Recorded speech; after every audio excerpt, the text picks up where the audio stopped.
Hello, my fellow comic book collectors. It's Alan, Comic Collector Geek, and this is the Friday challenge. I'm declaring war. This is going to be a fun one. Basically, it's going to be my war covers, my best war covers in my collection. I'm going to hopefully show you some cool stuff that you won't see anywhere else.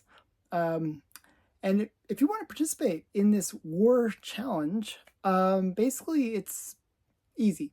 All you have to do, find 10 war covers that you really like from your collection, make a little video showing those war covers, use the hashtag Friday Comic Challenge, and we can all share and enjoy each other's videos and maybe see some stuff that we haven't seen before. So I hope you like the ones that I picked. These are pretty cool books from my collection.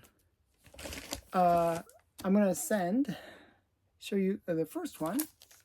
This one is a Canadian book. This is actually not the cover, but it is a great cover in a coverless form. The actual original cover for this is not that interesting, but this first splash page is incredibly interesting. It's actually showing the Battle of Dunkirk. You can see June of 1940, and it's just like the craziness of war, and it's really, it's black and white. This is Triumph Adventure Comics #1 from 1941, and it's was actually a comic that was produced during the Canadian White era, and it's just a really cool book, and it features the first appearance of Nelvana of the Northern Lights, a Canadian superhero, first Canadian female superhero, and one of the earliest female superheroes. So just a really cool character, and this is a great cover for a coverless book. So that's why it's low on the list. If it was the real cover, I'd probably put it up higher. But I just thought it was a cool one. Next one on the list is, I like when during the war effort, especially in comics, a lot of the time the superheroes would get involved in the war effort. And this one I thought was a really good one to kind of showcase that. You got Bullet Man this is like Nickel Comics #1, but this is the first appearance of Bullet Man. And he's literally going through I think it's a destroyer, I'm pretty sure, enemy destroyer, and he's going right through the hull. Just a really great war/superhero cover. It's cool that it's his first appearance and you're showing him in action. I always like that. So this is Bullet Man #1 from 1940. And next one. During the war, one of the big things that they would do is propaganda. And they wanted to show the enemy as evil as possible.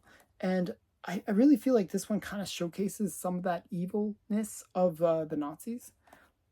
So all the ones I'm going to be showing are World War II war. I was actually debating about showing my Wonder Woman 1, which is First World War, but I figured, hey, I'll just stick with World War II. But if you're doing this challenge, you can show books from any wars you want. So this is The Fighting Yank, number 10, and it just shows, like, it's a great Alex Schomburg cover, and it just shows a lot of this war propaganda. You got the Nazi, like, doctor, and he's got like a hypodermic needle and a dagger, as you do, common medical practice, and they got all the instruments over here of different various types of torture. Got the hot brazier over here, and just a lot of cool stuff. You got the machine gun, you got the hero, he just jumped through the window, never uses the front door, and you got the GI that's being tortured. And that's a very common theme in these propaganda covers, that somebody's getting tortured and the hero has to come in and save the day. Alex Schomburg was really great for showing details. Another cool thing that adds to that element of war is the war bond thing at the bottom here. Buy war bonds, because it really was like, this was a serious, like, this was a world war. What do you expect? They had to do everything they could to energize people for the war effort.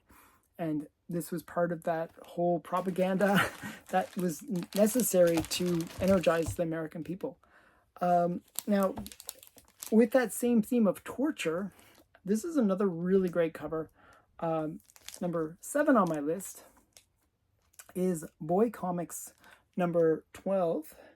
And it's just another one of these ones where you got now, instead of the Germans, we got the Japs, the Japanese, and they are torturing a GI. They're burning his feet, putting his foot to the flames. And it's like first torture, then death. So this is the war propaganda against the Japanese, showing them in the most kind of very jaundicey Japanese, and just very like their figure. They try to make them as ugly as possible, and that's part of the whole idea of creating this propaganda. Very interesting times. This was from 1943. It's a Charles Biro cover. And next one is to really showcases the horror of war. And I picked this one just for that element. I figure if I'm going to show war, I gotta show the brutality of war, not just the propaganda stuff, but the brutality of war. And this one probably is one of the more extreme covers from the Golden Age depicting war. And it is Fight Comics number 31, and it is the decapitation cover. So when you look at this, you might think it's like Vietnam, but this is actually the Second World War.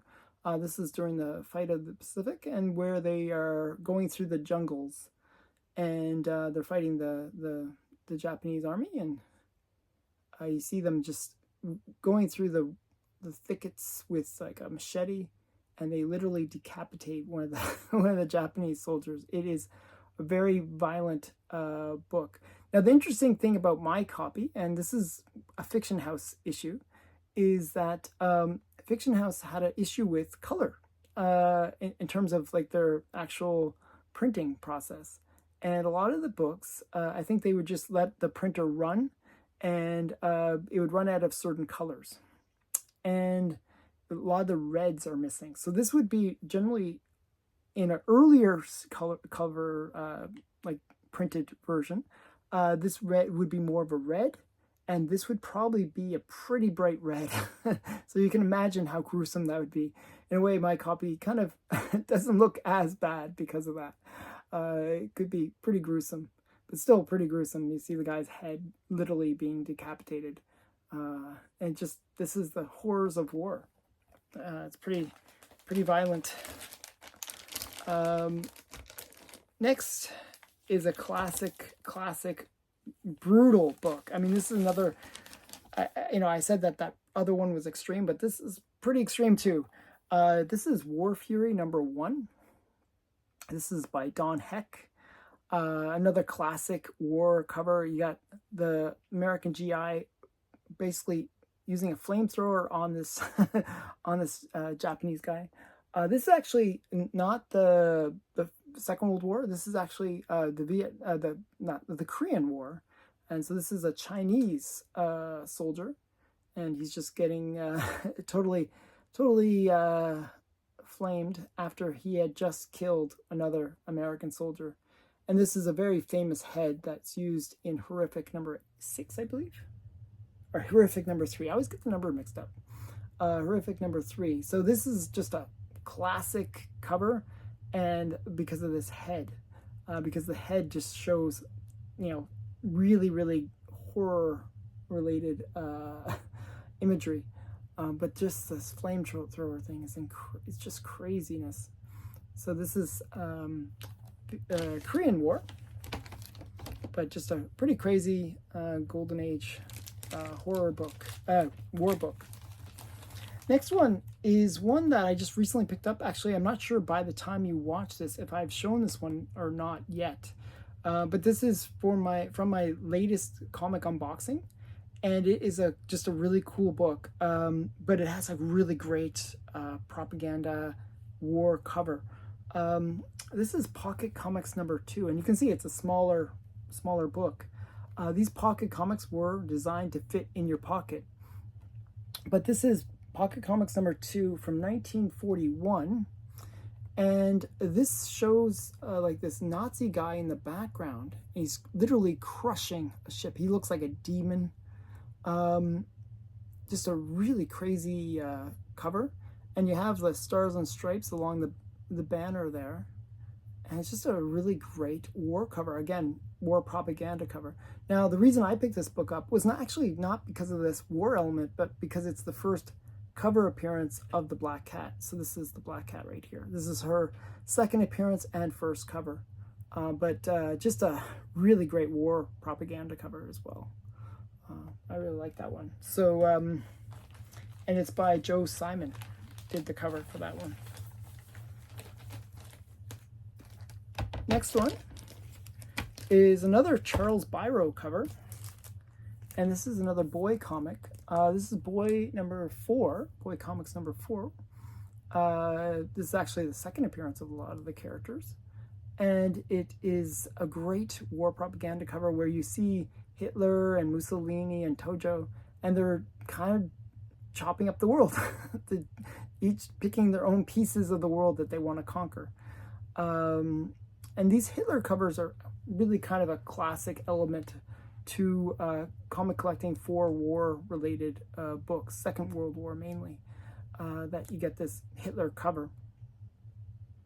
And just a really, a really great one because, you know, it showcases the real effort that all the, you know, the heroes do to fight against the Nazi basically taking over the world.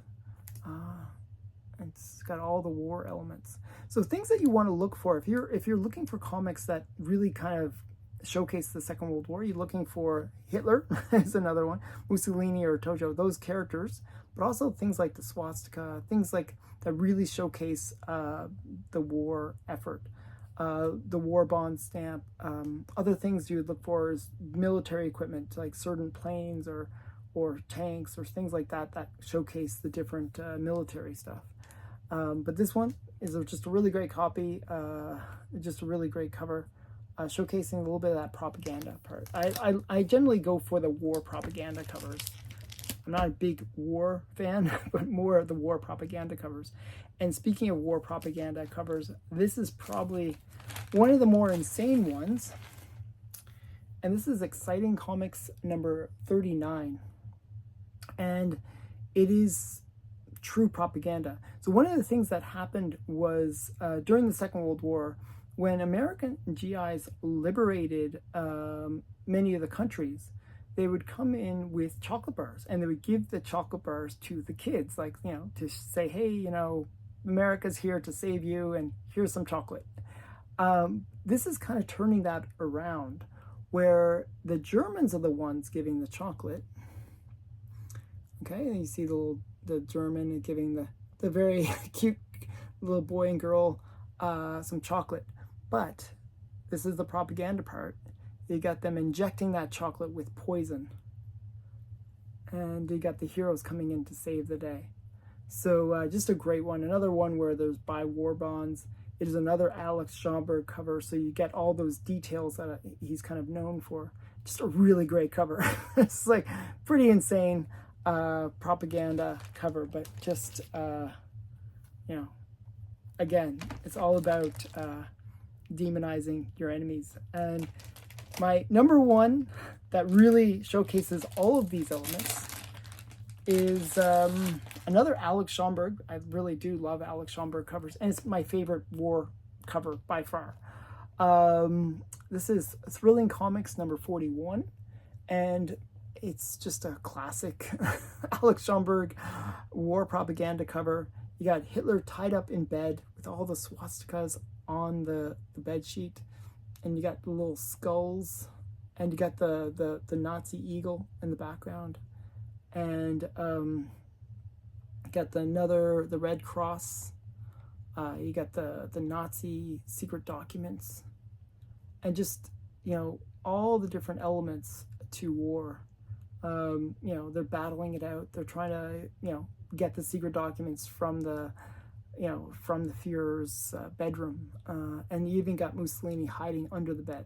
Just so many cool little elements to this cover, and it's one that I really love. So this is my number one on my list. How can you do on this? I'd love to see other people doing these war covers and see what they can come up with. If you, again, all you have to do is use the hashtag Friday Comic Challenge. You can even, in the description of your video, put a link to me, and then I get a notification when people mention me. So I'll check it out, and I will give you my feedback, and hopefully I'll see some cool stuff. So thanks again for watching. I hope you enjoyed this challenge. Thanks.